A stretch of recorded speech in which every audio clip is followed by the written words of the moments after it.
नमस्कार दोस्तों, आईएएस पाठशाला में आप सभी का स्वागत है। दोस्तों, मैंने अपनी पिछली वीडियो में करंट अफेयर हो गया, हिस्ट्री, बिहार स्पेशल, साइंस और मैथ, इन सब टॉपिक्स को काफ़ी एक्सटेंसिवली कवर किया है कि इनको आप बीपीएससी पीटी के लिए कहाँ से पढ़ सकते हैं। तो मुझे काफ़ी रिक्वेस्ट भी आई कि सर आप इकोनॉमिक्स और ज्योग्राफी को भी बताइए कि कहाँ से पढ़ा जा सकता है और ऐसे पढ़ें कि हमारे बीपीएससी में उसके काफ़ी क्वेश्चन सॉल्व हो जाएँ। तो इस वीडियो में आपके लिए इकोनॉमिक्स का स्ट्रेटजी लेके आया हूँ कि आप इकोनॉमिक्स को बीपीएससी पीटी के लिए कहाँ से पढ़ाई करें, और इसका नेक्स्ट वीडियो जो होगा उसमें मैं ज्योग्राफी की बात करूँगा। तो इस वीडियो में हम इकोनॉमिक्स से रिलेटेड हर पहलू की बात करेंगे कि क्या सोर्सेज होने चाहिए, कैसे क्वेश्चंस आते हैं, हम पुराना बजट पढ़ें या फिर नया बजट पढ़ें, क्या हमको पूरा इकोनॉमिक सर्वे पढ़ने की ज़रूरत है या फिर समरी से भी काम चल जाएगा, और क्या इसके लिए हम घटना चक्र को रेफ़र करें कि नहीं करें। तो ऐसे काफ़ी क्वेश्चंस हैं जो बच्चों के मन में होते हैं, तो इस वीडियो में हम वही सब डील करने की कोशिश करेंगे। तो चलिए हम आगे बढ़ते हैं। जैसा कि आप यहाँ देख सकते हैं कि हम ये टॉपिक्स कवर करेंगे। क्वेश्चंस कैसे आते हैं इकोनॉमिक्स के पेपर में, सोर्सेज क्या क्या होने चाहिए आपके, और बजट और इकोनॉमिक सर्वे हम पुराना पढ़ें कि नया पढ़ें, करंट कहाँ से पढ़ें इकोनॉमिक्स के लिए, और importance of economics in PT. PT में इकोनॉमिक सेक्शन का क्या इंपॉर्टेंस है, कितने क्वेश्चंस आते हैं वो हम देखेंगे। और हमारा छठवां पॉइंट है कि इंडियन इकोनॉमी और बिहार इकोनॉमी, ये दोनों जो है इसको हम अलग अलग पढ़ें या फिर मिक्स करके पढ़ें, और वेटेज किसका होता है पेपर में ज़्यादा। तो अगर हम बात करें तो अगर हम देखें तो हम पहले पांचवा पॉइंट ही देखते हैं कि importance of economics in PT. PT में कितने क्वेश्चन आते हैं। तो जैसा कि आप ये टेबल देख रहे होंगे, इसमें भारतीय अर्थव्यवस्था, तो इसमें आप देख रहे होंगे कि जो छठवीं बीपीएससी है उसमें 13 क्वेश्चन आए थे। 65वीं में 4 आए थे, 64वीं में 12 आए थे, 63वीं में 15 आए थे, 7 से 62वीं में 19 आए थे, और उससे बाद में 21 आए थे। तो अगर आप ऑन एवरेज देख रहे हो 65th को छोड़ के, तो आपके 12 से 15 क्वेश्चंस पूछे जाते हैं इकोनॉमिक सेक्शन को लेके। तो देखिए, जहाँ यहाँ पे भारतीय अर्थव्यवस्था की बात की जा रही है, इसमें क्या होता है कि ये इकोनॉमिक्स में प्योर इकोनॉमिक्स नहीं पूछा जाता है, कई बार इसमें करंट को भी इंक्लूड किया जाता है, तो वो करंट भी इसी में इंक्लूडेड रहता है। आप यहाँ करंट अलग से देख रहे होंगे, जैसे करंट अफेयर्स, तो इसमें 33 क्वेश्चन है। कई बार ऐसा होता है कि जो करंट और इंडियन इकोनॉमी का जो सेक्शन होता है ना, वो मर्ज होता है, तो ये बताना काफ़ी मुश्किल होता है कि इस पर्टिकुलर इकोनॉमिक्स के क्वेश्चन को हम करंट अफेयर में डालें या फिर इसको हम आपके इंडियन इकोनॉमी या फिर बिहार इकोनॉमी के सेक्शन में डालें। तो यहाँ पे मिक्स होता है, तो कभी कुछ लोग उसको करंट अफेयर में डाल देते हैं और कभी कुछ लोग उसको आपके इंडियन इकोनॉमी के पोर्शन में डाल देते हैं। तो मोटा मोटा ये समझ जाना है कि इकोनॉमिक्स में 12 से 15 क्वेश्चन हर साल पूछे जाते हैं, और 67th में भी हमको यही मान के चलना है कि 12 से 15 क्वेश्चन इकोनॉमिक्स में आएंगे। तो हमने यहाँ बात कर ली कि इकोनॉमिक्स की क्या इंपॉर्टेंस है, इकोनॉमिक्स में कितने क्वेश्चन आते हैं। अब हम ये देखते हैं क्वेश्चन नंबर 1 जो है हमारा, टॉपिक 1 जो है डिस्कस करेंगे, वो ये है कि क्वेश्चंस कैसे आते हैं इकोनॉमिक्स में। तो आपके लिए कुछ एग्जांपल्स मैंने रखे हैं जो पिछले ईयर क्वेश्चन पूछे जा चुके हैं उनके। तो जैसे ये क्वेश्चन है कि WPI का बेस ईयर क्या है, तो ये क्वेश्चन एक हो गया। तो यहाँ पे क्वेश्चन देख सकते हैं कि one of the problem in calculating national income in India is, ये क्वेश्चन यहाँ है। यहाँ पे आप क्वेश्चन देख सकते हैं कि which one of the following is not initiative for industrial development. तो जैसे आप क्वेश्चन देख रहे हैं, काफ़ी बेसिक क्वेश्चंस पूछे हैं, ऐसा कोई हार्ड इकोनॉमिक्स नहीं पूछा है कि आपको रमेश सिंह हो गया या फिर इवन आप एनसीईआरटी पढ़ना पड़े, बहुत ही नॉर्मल पूछा है। NITI Aayog came into existence, तो ये क्वेश्चन आप देख रहे हैं कंटेम्प्रेरी अफेयर्स है, ये शायद 2018 बीपीएससी का क्वेश्चन है, तो ये कंटेम्प्रेरी है, तो इसको आप हार्डकोर इकोनॉमिक्स में नहीं डाल सकते हैं। जैसे क्वेश्चन ये है कि which one of the following is the objective of MNREGA. यहाँ पे पूछा है कि the apex bank for providing agriculture refinance in India is, तो नाबार्ड है इसका आंसर। तो देख रहे हैं क्वेश्चन काफ़ी ईजी है। The government policy make in India AIIMS है, तो जनरली इसमें ई ही होता है, तो ये है क्वेश्चन। ये क्वेश्चन ये पूछा गया है कि in government of India NITI Aayog which is an economic policy making think tank, what is a full form. तो नीति आयोग का फुल फॉर्म पूछा है। तो देख रहे हैं काफ़ी स्ट्रेट फॉरवर्ड क्वेश्चन है, कोई इतना टिपिकल क्वेश्चन नहीं है। तो यहाँ मैंने डिस्कस किया कि किस टाइप के क्वेश्चंस आते हैं, इनके अलावा करंट अफेयर्स भी रिलेटेड आते हैं। तो ये जो है मैंने दिखाया है कि जो आपको करंट में नहीं मिलेंगे, जो बेसिक इकोनॉमिक्स से क्वेश्चन आते हैं, तो मैंने यहाँ वो दिखाया आपको। इसके अलावा जो क्वेश्चन इकोनॉमी के आते हैं वो करंट से रिलेटेड क्वेश्चन आते हैं, तो हर साल बदलते रहते हैं, तो उसको मैं यहाँ पे डिस्कस नहीं कर रहा हूँ क्योंकि वो हर साल डिफरेंट आएंगे। 64वीं में अलग थे, 65वीं में अलग है, और आगे भी अलग आएंगे। लेकिन ये जो क्वेश्चन है ये स्टैटिक क्वेश्चन है, ये पूछे जाते हैं और आगे पूछे जा सकते हैं। तो ये आपका बेस है। इन सब क्वेश्चंस को देख के आपको ये समझना है कि आपको किस लेवल से तैयारी करनी है और आपका फाउंडेशन कितना स्ट्रांग होना चाहिए। तो यहाँ हमने बात कर ली कि इकोनॉमिक्स में क्वेश्चंस कहाँ से पूछे जाते हैं और किस टाइप के क्वेश्चन आते हैं। इसके बाद हमारा टॉपिक है कि सोर्सेज, हमको इकोनॉमिक्स पढ़ने के लिए क्या क्या सोर्सेज की ज़रूरत है। तो मैं यहाँ जो सोर्स बताऊँगा प्लीज़ आप उसी को रेफ़र करिएगा, और इधर उधर हाथ मारने की ज़रूरत नहीं है। और इवन मैं तो ये बोल रहा हूँ कि अगर इकोनॉमिक्स में आपको टाइम नहीं है, आपके पास टाइम नहीं है पढ़ने का, तो आप इकोनॉमिक्स में सिर्फ और सिर्फ करंट अफेयर के भरोसे भी जा सकते हैं। आपका 12-15 क्वेश्चन में से आराम से 6-7 क्वेश्चन बन जाएंगे, 5-6 क्वेश्चन नहीं बन पाएंगे क्योंकि वो ऐसे क्वेश्चन आते हैं, लेकिन आपका आराम से 6-7 क्वेश्चन बन जाएंगे। तो अगर आपके पास टाइम नहीं है तब आप ये करिएगा, लेकिन मैं आपको सजेस्ट करूंगा कि ऐसा करिएगा मत, क्योंकि बहुत ही कम एफर्ट से आप इकोनॉमिक्स में आराम से क्वेश्चन कर सकते हैं। 12-13 क्वेश्चन बहुत ईजी आते हैं, तो आराम से कर सकते हैं। उसके सोर्सेज भी काफ़ी लिमिटेड होते हैं। तो जैसे सोर्सेज की बात करें तो सबसे पहला सोर्स जो सबसे इंपॉर्टेंट सोर्स है वो है बजट एंड इकोनॉमिक सर्वे, दोनों, इंडिया का भी और बिहार का भी। ये आपका पहला सोर्स है, बजट और इकोनॉमिक सर्वे बोथ, इंडिया का भी और बिहार का भी। दूसरा सोर्स देखिए आपको वेरी करता है, डिपेंड करता है कि बाकी सब्जेक्ट को लेकर आपकी तैयारी कैसी है, उस पर डिपेंड करता है। दूसरा सोर्स है ल्यूसेंट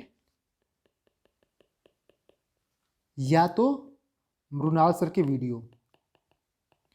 देखिए ल्यूसेंट में भी आपको पूरी ल्यूसेंट नहीं पढ़नी है, ल्यूसेंट में भी बहुत ही सिलेक्टेड टॉपिक पढ़ने हैं। फॉर एग्जांपल कि रेपो रेट क्या हुआ, या फिर नेशनल इनकम कैसे कैलकुलेट करते हैं, 5 ईयर प्लान जो हो गया वो आपको पढ़ना है। तो ये कुछ टॉपिक्स हैं जो आप ल्यूसेंट से देख सकते हैं, ल्यूसेंट से आप कवर कर सकते हैं। लेकिन अगर आपको ल्यूसेंट में समझ में नहीं आता है तो आप क्या करिए, मृणाल सर की वीडियो देख लीजिए, 1 से लेकर 35 तक की वीडियो देख लीजिए उनकी, जो अभी आपको प्लेलिस्ट दिखाने वाला हूँ। वो वीडियो देख लीजिए आप, उसको 2x या फिर 1.5x की स्पीड पे देख लीजिए। 1-1.5 दिन में आपकी पूरी वीडियो खत्म हो जाएगी। 1-1.5 दिन में आपका कॉन्सेप्ट बिल्डअप हो जाएंगे कि बेसिक इकोनॉमिक्स क्या है, और उसके बाद आप उस पर करंट पढ़िए और आपका इकोनॉमिक जो है ओवरऑल कंप्लीट हो जाएगा। तो अगर से आप मृणाल सर की वीडियो को देखना चाहते हैं तो मैं आपको दिखा देता हूँ कि आप कहाँ से देख सकते हैं। तो ये मृणाल सर का यूट्यूब चैनल है, तो आप उनके यूट्यूब चैनल के प्लेलिस्ट में जाएंगे तो आपको ये सब नहीं देखना जो नए नए हैं, आपको नीचे जाते जाना है और एक पुराने वीडियोस की लिस्ट है जहाँ पे 85 वीडियो हैं। आप ये देख रहे हैं जहाँ पे उनकी 85 वीडियो और हेडिंग है उसका economic lecture for UPSC general studies. आपको इस 85 वीडियो में से 1 to 35 वीडियो देख लेने, आपके बेसिक इकोनॉमिक्स के कॉन्सेप्ट बिल्कुल क्लियर हो जाएंगे। उसके बाद आपको ल्यूसेंट पढ़ने की कोई ज़रूरत नहीं है। आप उसके बाद करंट अफेयर पढ़िए और आपका सब कुछ क्लियर रहेगा इकोनॉमिक्स को लेकर, फिर कोई टेंशन नहीं होगी। तो ये आपके बेसिक सोर्स हो गए। क्या क्या सोर्स हो गए? पहला है बजट इकोनॉमिक सर्वे बिहार का और इंडिया का। दूसरा है कि ल्यूसेंट और मृणाल में से कोई एक, डिपेंडिंग अपॉन आपके पास टाइम कितना है। मैं रेफर करूंगा कि आप मृणाल देखिए, क्योंकि सुनने से ज़्यादा इजीली समझ में आता है। ल्यूसेंट में जो है प्लेन तरीके से लिखा हुआ है, ना इंटरेस्ट आएगा पढ़ने में, ना समझ में आएगा। तो इन दोनों में से आपकी चॉइस है, आप कोई भी रेफर कर सकते हैं, नो प्रॉब्लम। इसके बाद थर्ड है कि बजट और इकोनॉमिक सर्वे हम कहाँ से पढ़ें। तो देखिए बजट और इकोनॉमिक सर्वे आपको पूरा पढ़ने की ज़रूरत नहीं है, जो समरी आती है आप उसको रेफर कर सकते हैं।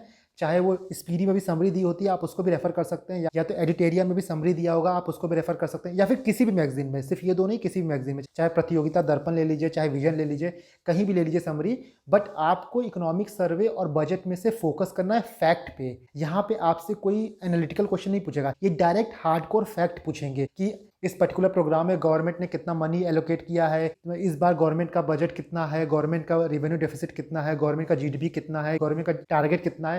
तो इसमें आपको डायरेक्ट हार्डकोर फैक्ट पूछेंगे, डायरेक्ट नंबर्स पूछेंगे, तो आपको वो फोकस करना है। मैं कोशिश करूंगा कि मिड मार्च तक मैं बजट और इकोनॉमिक सर्वे की समरी बना के आपको प्रोवाइड कर दूं, ताकि आप काफ़ी इजीली उसको पढ़ सकें। तो आप क्या कर सकते हैं, मेरा टेलीग्राम चैनल जिसका लिंक मैंने डिस्क्रिप्शन में दिया है, आप उसको जाके ज्वाइन कर सकते हैं। मैं वहाँ पे अपने बजट और इकोनॉमिक सर्वे का नोट्स जो है जब मैं बना लूँगा वहाँ उसकी पीडीएफ प्रोवाइड कर दूंगा, आप उसको डाउनलोड करके वहाँ से इजीली पढ़ सकते हैं। और अगर आपको पहले पढ़ना हो तो स्पीडी या फिर एडिटेरिया कहीं ना कहीं आपको ये सब चीज़ें मिल जाएंगी, तो आप पहले रेफर कर लीजिए, आप एक रफ आइडिया ले लीजिए, और जब मैं अपलोड करूँगा तो आप उससे मैच करके उसको मिक्स करके आपके पास एक होलिस्टिक पीडीएफ हो जाएगा, आप उसको ईजिली पढ़ सकते हैं। तो यहाँ मैंने कवर कर दिया बजट और इकोनॉमिक सर्वे का पॉइंट। इसके साथ साथ बहुत से क्वेश्चन ऐसे भी आते हैं, अभी भी आते हैं, मैंने पिछली वीडियो में भी क्लियर किया है, बट अभी भी लोग क्वेश्चन पूछते हैं कि बजट और इकोनॉमिक सर्वे हमको नया पढ़ना है कि पुराना पढ़ना है। तो देखिए बजट और इकोनॉमिक सर्वे आपको नया ही पढ़ना है, पुराना नहीं पढ़ना है, क्योंकि पेपर नहीं बना होगा, ये तो 100% श्योर है कि पेपर अभी तक नहीं बना होगा। तो अगर आपको क्वेश्चन दिया रहेगा और उसमें स्पेसिफाई नहीं करेगा कि ये किस ईयर का बजट और इकोनॉमिक सर्वे से पूछ रहा है, तो आप ये मान के चलिए कि उसका जो डेटा रहेगा वो नए इकोनॉमिक सर्वे और बजट से पूछ रहा है। लेकिन अगर आपको स्पेसिफाई कर देगा कि 2020-21 का पूछ रहा हूँ, तो ये समझ जाइए कि पुराना पूछ रहा है।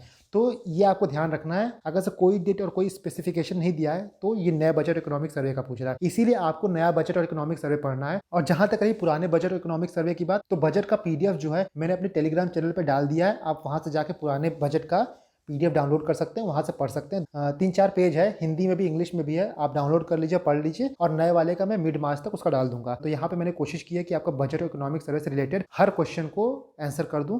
और अगर इसके अलावा भी आपको कोई क्वेश्चन होता है तो आप कमेंट सेक्शन में उससे पूछ सकते हैं। इसके बाद पॉइंट नंबर 4 आता है कि करंट फॉर इकोनॉमिक्स। इकोनॉमिक्स के लिए करंट कहाँ से पढ़ें?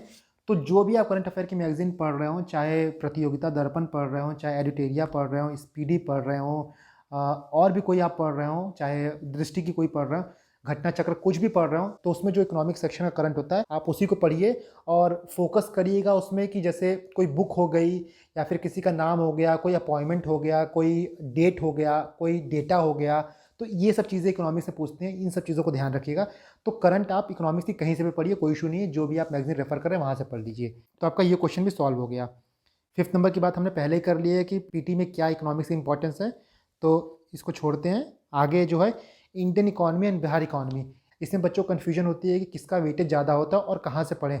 तो इंडियन इकॉनमी की बात मैंने कर ली है कि आप बजट और इकोनॉमिक सर्वे पढ़ेंगे इंडिया का, साथ ही मृणाल से भी देख सकते हैं डिपेंडिंग अपॉन आपके पास टाइम कितना बचा हुआ है। और जहाँ तक रही बिहार इकोनॉमिक्स की बात, तो बिहार का इकोनॉमिक सर्वे और बजट पढ़िए, यहाँ से आपका बिहार इकोनॉमिक्स कवर होगा। साथ ही आप जो भी बिहार स्पेशल मैगजीन पढ़ेंगे उसमें बहुत ही लिमिटेड पढ़ना है आपको, बहुत ही लिमिटेड। अगर आप नहीं भी पढ़ेंगे तब भी चलेगा, कोई इशू नहीं है, बहुत ही लिमिटेड पढ़ना है। जैसे मैंने क्राउन में बताया था कि आप इकोनॉमिक्स के कौन कौन से चैप्टर्स को आप रेफर करिए, तो उसी तरह अगर से कोई और बिहार स्पेशल पढ़ रहा है तो उनमें से भी वही चैप्टर्स, उन्हीं टॉपिक को आप रेफर करिए। साथ ही करंट अफेयर, बिहार का जो करंट अफेयर आप पढ़ेंगे वो सबसे इंपॉर्टेंट रहेगा, वही सबसे ज़्यादा वेटेज रहेगा बिहार इकोनॉमी के सेक्शन में। तो इंडियन इकोनॉमी और बिहार इकोनॉमी में वेटेज जो है ऑलमोस्ट सेम होता है, 50-50 होता है या 40-60 होता है, डिपेंडिंग अपॉन कि करंट कितना आता है। क्योंकि अगर से करंट बिहार इकोनॉमिक्स से आता है तो 3-4 क्वेश्चन बिहार इकोनॉमिक्स से करंट पूछ लेंगे, 2-3 क्वेश्चन आपके इंडियन इकोनॉमिक्स से पूछ लेंगे, और 6-7 जो है वो बेसिक स्टैटिक पूछ लेंगे। जैसे मैंने आपको दिखाया कि नीति आयोग का फुल फॉर्म क्या हुआ, या फिर मनरेगा जो है उसके ऑब्जेक्टिव क्या हुए, या फिर पूरा स्कीम जो है वो किसने शुरू की थी, किसने एडवोकेट किया था, तो एपीजे अब्दुल कलाम ने किया था। तो ये सब बेसिक क्वेश्चन इकोनॉमिक्स में आते हैं पीटी में निकल के। तो दोस्तों मैंने इस वीडियो में मैंने कोशिश की है कि आपको इकोनॉमिक्स की कैसे होलिस्टिक तैयारी करनी है पीटी के पर्सपेक्टिव से, वो आपको क्लियरली कम्युनिकेट कर सकूं।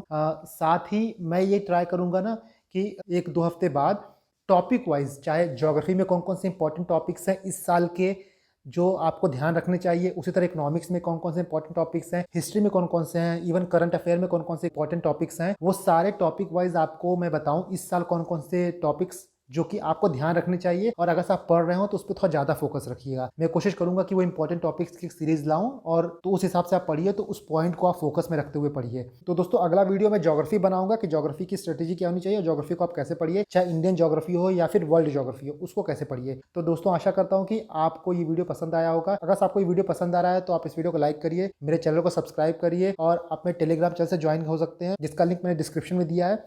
तब तक आप मेहनत करते रहिए। Thank you and God bless you all.